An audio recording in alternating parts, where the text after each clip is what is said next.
Visit settings, accessible from the left-hand menu and the dashboard, allows an admin to make changes to the information that appears and is required by users who sign in using the kiosk.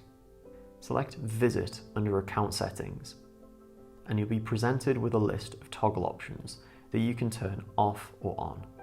This will govern the sign-in behaviour of your users and allow you to request specific information on each visit, such as phone numbers, email address, or car registration.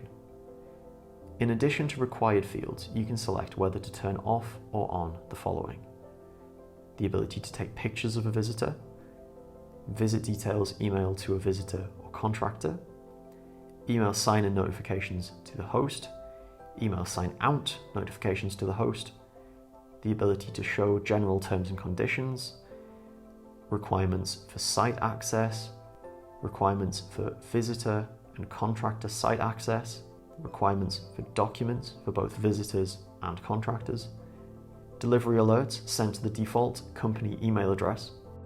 the ability to send emails to the default section user, the ability to send emails to the admin, and the ability to automatically sign out users who've been signed in.